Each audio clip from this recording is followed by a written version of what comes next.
I just want to say we're so passionate about classic movies. We're going to expand the conversation. You can see the passion that's in this room. It's thrilling to the core.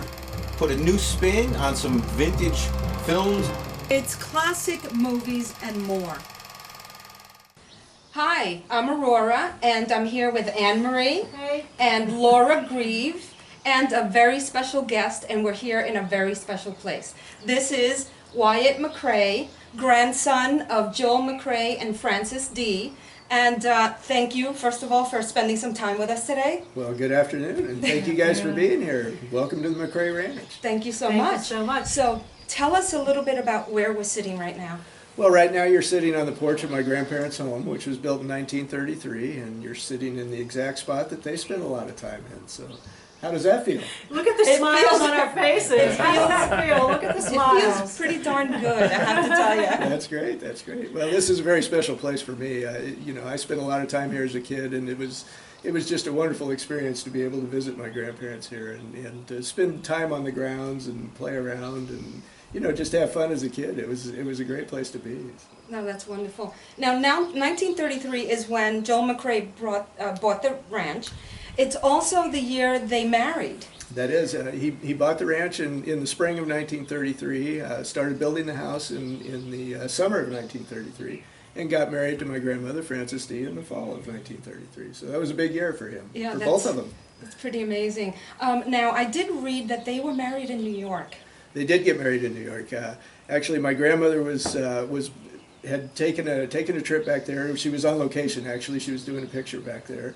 And my grandfather he was missing her so badly. He couldn't stand to not have her around. He was, when you fall in love, you feel those love pains. He couldn't sleep, he couldn't eat, and so he called her and he said, "I'm coming back." And he said, "I can't spend any more time without you." And so he didn't like to fly, but he was willing to brave it for her, and so he got on a plane and flew back, and she had actually had a little time off. She had the weekend off, or asked for the weekend off, and they gave her the weekend off, and they drove up to Rye, New York, and they got married on October 20th, 1933. So in Rye, New York, of all What a beautiful places. story. Yeah. I love Yes, that. wonderful. They actually borrowed a car from the director and drove up there. It was it was a whirlwind romance, Yeah. I guess, so to speak. But. Oh, that's awesome. They lived such a homespun lifestyle here on the ranch and seemed very grounded, as well as having Hollywood careers. What do you attribute their success with their long marriage to and their happy life here? Well, I think a lot of it would be staying out of the Hollywood scene. I mean, they were grounded, and it was always my grandfather's dream to have a ranch and to be a rancher, and movies were kind of an ends to a mean for him, or means to an end, I should say.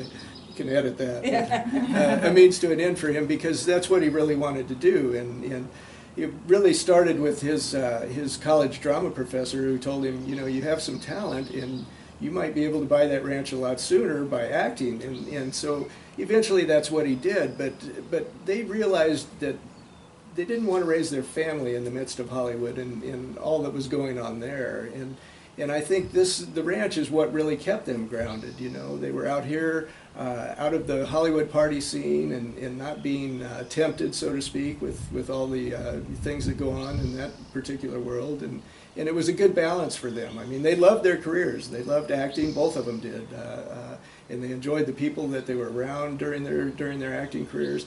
But the ranch was really what kept them grounded. I mean, this was the bread and butter as far as their personal lives, Yeah. and that's what they loved. And as the kids got to school age, that became more and more important to them to raise their children in this type of environment. So, yeah, I think that's really what struck the balance for them, was being able to have this ranch. You spent quite a bit of time here with them growing up? We were in and out of here a lot. My dad, David, who is the middle boy, Jody was the oldest, and then my dad, David, and Peter, the youngest. But my dad ran a ranch in Nevada and one on the central coast of California that my grandfather had. And so we were in and out of here a lot. My grandparents were with us a lot at those ranches, and and then later on after college, I came back and lived here on a full-time basis, and I've been here for 30 years now on a full-time basis. So yeah, but as a kid, you know, people ask me, what was it like to visit the ranch, you know, as a kid, and the closest comparison I can make is it was like coming to Disneyland for me. I mean, there was, in those days, there was still a lot of activity going on here, you know, and there was a lot of work going on, and it was an active place to be, and just to be here with my grandparents and to go drive around with my grandfather or get on horseback or whatever the case might be, it was just, you're like a kid in a candy store, you know. It was a lot of fun. It really was. Before we get to their careers, I just want to give everyone a sense of this was a part of them. This wasn't movie stars who bought a ranch. You know, as we drove up, I mean, they planted the trees themselves and things like that. Do you want to talk a little bit about how personal this was to them? You know, and there again, having a ranch was one of my grandfather's dreams, but he was very hands-on with the ranch. I mean, he and the boys, as they grew up, became the hired hands, so to speak. You know, it was really a family-run operation. But my grandfather, when they were harvesting, especially with horses, I mean, he was running the horses and was very hands-on with all the equipment and wanted to be a part of it on a daily basis. And especially when it came to working cattle or doing anything on horseback, he was right there. You know, nothing happened here without him knowing about it and having a hand in it. So it was not a hobby or a weekend kind of a thing for him. This was their home, and it was a vocation that he wanted to have. He always said, you know, he only acted so he could afford the ranch, and of course on his tax return he put as his occupation rancher. That's what he always put, and his hobby was acting.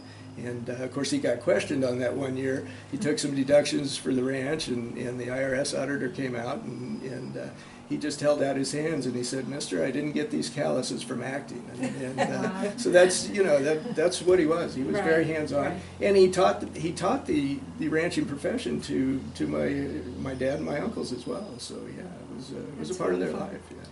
I find it extraordinary that he could have been such a successful actor and such a successful rancher. They're both incredibly difficult jobs, but you know, to be here and to understand and to see pictures of him working the land was extraordinary. It's changed my whole perception of him. Even, you know, I've read about it, but to see it was just wonderful. Well, absolutely wonderful. You know, I think a lot of what you read and a lot of books over the years that have been put out focus on his movie career and kind of the glamour that went along with that, and not a lot of focus has ever been put much on his personal life as far as a rancher, as far as being a rancher, but that's what he really loved, you know, and he was part of it day one, you know, and day in and day out. That's what he loved to do, and unless he was off making a picture, he was here. You know, he wasn't vacationing in the south of France or something like that. He was here, you know. So. Was his love for ranching part of the reason he decided in the later part of his career to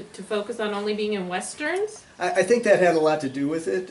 You know, it was doing a Western was easy for him because, or he felt like it was more his type of character because he was doing that on a daily basis anyway, you know. So for him to put on a hat and a pair of boots and get on a horse was not like going to work really. It was going to have fun, you know. And I think I think he liked the morals that Western stood for and the characters that the Western stood for, and he liked that type of a character, and it was just, you know, that was his persona to begin with anyway. So it was easy for him to step into those roles, I think, and he found them very natural for him to play. And he always said that, you know, he liked to play roles of characters that he felt he could be in real life. If he had been, you know, and he felt like he could have been Buffalo Bill or he could have been Bat Masterson, you know, if he'd have been around in those days. So that made it come across that much more natural on the screen, I think, for him. And so those were, you know, that whole relationship between those type of characters and the ranch just kind of led to him doing more Westerns, I think. That's kind of what he loved to specialize in. So. He was also, though, a natural at comedy. I mean, he was in some of, I think, everyone's favorite romantic comedies and things like that. The More the Merrier is a favorite, I think, of everyone who's ever seen it. The Palm Beach Story, of course, Sullivan's Travels. Yeah. Did he have a favorite movie from his earlier years that? You know, I would have to say probably of the comedies, Sullivan's Travels was probably one of his favorites. I mean, there's no question about that. He loved what Preston Sturgis did with dialogue, you know, and it just fit him. And my grandfather was a very funny man to begin with. People don't realize that. He had a very dry sense of humor, and what Preston put on the page just fit his sense of humor, fit my grandfather's sense of humor to a T, you know, and so it was, those kind of things were, again, came fairly natural for him because of the dialogue that was put in there, you know.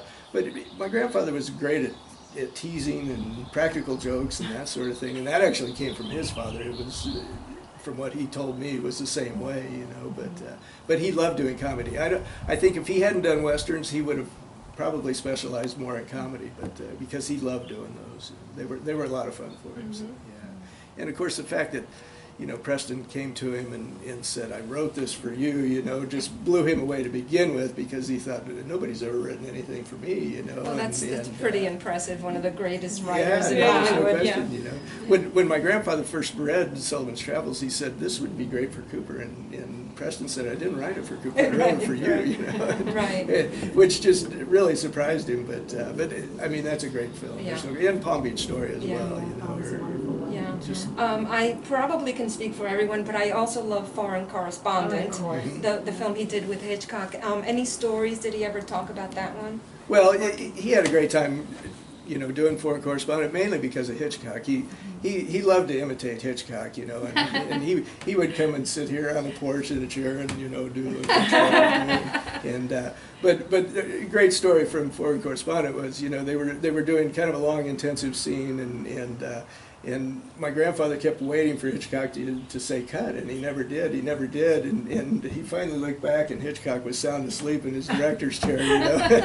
So it just, that was the way Hitchcock was. I'm sure that happened on more than one film, you know, but anyway, yeah, they just had a great time in those days, I think. You know? I think so too. Just, They made, it was a seems different to era. me, real friendships that lasted beyond the movie They they did, were working yeah, on. yeah. Well, and most all of those folks that we've just talked about were all visitors here at the ranch at one time or another, because they did become friends, you know. And some of them sat where we're Right sitting here. right now. And some of them here. sat right where you're That's, sitting right yeah, now. I'm okay. I'm okay. You Now, know, William Wellman who directed my grandfather in Buffalo Bill, among other movies, but and he also directed my grandmother in a movie called Love Is a Racket, but back in 1932, I think. But he would bring his family out. I mean, they were regular visitors out here. And you talk to Bill Wellman Jr., who, you know, he's got stories of coming out here and riding a horse and doing that sort of thing, you know. So. that's awesome. That's, you make a good point. We're talking about Joel McCrea, but your grandmother was also a very Yes. well-known actress. She was. Yeah. Little Women and I Walked with a Zombie. I Walked with the Zombie, yeah. Great cult classic now. She never thought anybody would remember that, you know, and she thought it was goofy when they made it, but now it's got a huge following, you know. It's wonderful. But Do you know if she had particular favorites of her movies? you know, I don't know. I never really talked to her about some of her favorites. I know she liked Becky Sharp. I know that. You know, Playboy Paris was one she enjoyed. Little Women she enjoyed because she got to work with Katharine Hepburn, of course, and that was a great pairing, I think. And then I think some of her favorites were probably the ones that she made with my grandfather. You know, I know Four Faces West was always real high on her list. One of my very favorites. And I think it's the best pairing of the two of them. Yeah. They were very comfortable with each other, you know, and of course probably rehearsed right here in the living room, you know, before they shot the scenes. But she, you know, my grandmother was a consummate actress. I mean, she worked really hard at her craft, and she used to get frustrated with my grandfather because he just kind of took it as it came, you know. And if they want me, fine. If they don't, you know, something else will come along. Whereas she studied and worked very hard at her craft.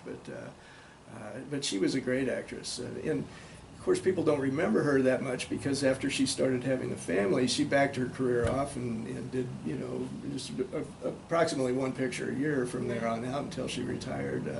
Gypsy Colt being her last one in 1954, but she was a great actress. There's no question about it. So. You talked about Joel's being down to earth and what the ranch meant to him, but she was a pretty special person, you know, helping neighbors and things like that. But do you want to talk a little bit about that? Well, she was a part of the daily life here as well, you know, and of course she was kind of prodding my grandfather a lot if he didn't want to do something, or, you know, didn't want to be a part of a local social event or a school event or something like that. She was the one that was prodding him along, you know. So she did a lot behind the scenes, but she got a lot of advice early on from a lot of the local ranching wives in the area, you know, and how to handle their husbands after a long day at the ranch, that sort of thing. But you know, she, growing up in Chicago, the ranch was a little bit foreign for her when she first moved out here, and it was kind of remote, you know, for a girl that grew up in Chicago. And you know, she said she used to pray for a car to go by, because in those days there was one or two that would pass by on the road in front of the ranch. And then, you know, before she passed away, she said, I pray for them to go away because there's so many of them now, but we've got a lot of traffic. But she took to it, you know, once she realized how important it was for the kids and what it meant to them as they got to school age. She could see, you know, the light in their eyes when they got to go out and run around and be a part of the ranch life. And she really took to it. And you know, later in life, you couldn't have drug her off the ranch. I mean, she hated to leave. This became I can't say I her blame life. her. Yeah, it was part of it. But I would say it was an adjustment early on. You know, it took her a while to get used to it. But once she did, she took to it like, you know. Yeah, it's wonderful. Yeah. Now, we were talking a little earlier, so, you know, of course, you're a kid and you're doing your thing, and you had not a clue for a while that there was anything odd going on in your family. Right. So when did you first realize that your grandparents were so incredibly famous? Well, as I mentioned to you earlier, Yes. you know, it wasn't really until about the 4th grade that when I came to class one morning and my teacher said, well, we really enjoyed seeing your grandfather on television last night. And I thought, what was he doing on television last night? But, because I knew him as a rancher, you know, he was always there helping us work cattle and that sort of thing. But I never really put two and two together until, as I start to get older, and you know, I would see people come up and want his autograph and that sort of thing, and then, you know, watching him on the Late Show on TV late at night, you began to understand what it was that enabled him to do the ranching side of things, you know, and I finally began to put two and two together. So it's and then of course later on, you know, spending time with him, you know, at the beach or wherever we may be, and just listening to him tell stories of old Hollywood and the people that he grew up with and knew, you know, it became fascinating, and you began to understand that he was really an integral part of the golden age of Hollywood, and he was one of the few that was a homeboy made good, so to speak. I mean, he grew up in Hollywood. His house was at 7755 Hollywood Boulevard. You know, you don't get any Guess closer we're going to be than looking that. for later today. Yeah, it's a high rise now or something, but you know, How tragic of high-rise. you know, you don't get much closer than that. I mean, Right. he used to ride his bicycle down and watch D.W. Griffith filming Intolerable, watching the sets being built, that sort of thing. You know, I mean, he got to meet William S. Hart and Charlie Chaplin at his friend's house, you know, and people like that. I mean, it just, I tell people, I don't think he had a choice but to become an actor, because he just was it was intertwined with his life, you know, and he grew up with the industry kind of. That may be why his life was an ideal, in the sense that he had the best of both worlds, and he managed them both so brilliantly. Yeah, no, I think that's right. He did manage them both brilliantly, and you know, my grandfather just had a knack. He was one of those kind of people. He was always in the right place at the right time. You know, I mean, he never tried to force anything. He kind of let it come to him, but he just happened to be in the right place at the right time. You know, and he was very spiritually minded, so I think that might have had something to do with it. You know, but he just you know, he would do what he felt was right for him. You know, and it all worked out. What I love about this house is that it's just so regular. Like, you walk through the home, it's very happy, it's sunshiny, a lot of light. It just looks so homey, and it's such the opposite of what I would think someone would live like in Hollywood, if you will. Well, you know, he always said he wanted a house, and I think, you know, the light and all that was my grandmother's influence, I think, because she loved the light. She loved the natural light, you know, the natural warmth of the sun and that sort of thing.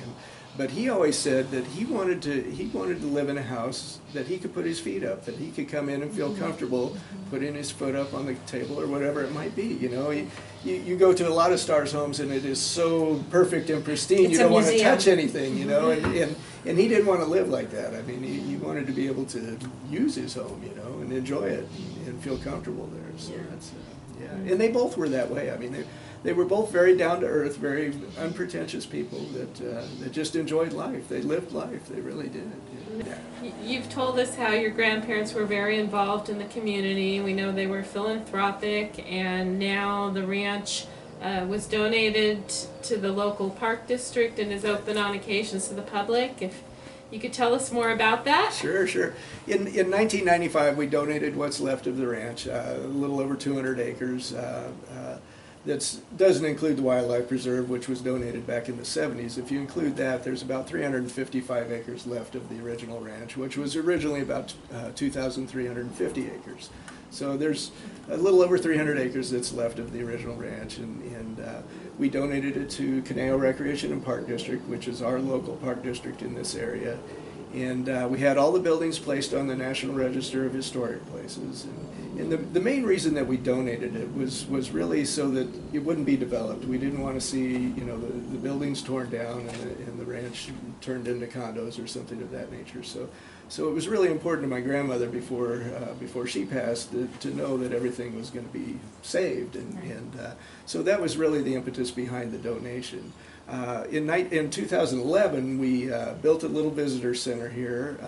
I started a foundation to help raise money to restore the buildings, because we have buildings the oldest building on the ranch is the bunkhouse that dates back to 1890, and it's in need of some help. And the Park District, of course, only has limited funds to you know, cover all the parks they have to cover. So I started the Joel and Frances McCrea Ranch Foundation in 2011 to help raise money so that it would stay here at the ranch and help restore the buildings and the infrastructure, and eventually help lead to more programming so that we have more to share with folks that come and visit. Now, right now, we're open only when we have a scheduled event or a program, and people can go to McCreaRanchFoundation.org and see what our upcoming events are. But that's the only time we're open right now. We're not open for drop-in, just because we're slowly building a staff and a docent base and that sort of thing. So eventually we hope to be open a little bit more, but that's where we are right now. And can people who want to support this go to that same website for information on contributing? They can.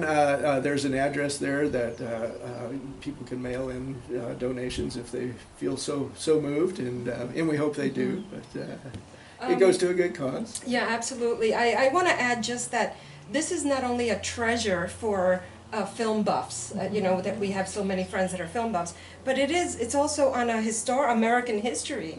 California history. Yeah. It really is, and that was a kind of another reason for donating it, is because we really are one of the last standing examples, at least in this area, of what California ranching used to be like. I mean, this whole area used to be full of ranches, you know, and farms and that sort of thing, and a lot of them have been bulldozed and are now covered with asphalt or concrete. And this ranch really hasn't changed much going back to the 1800s.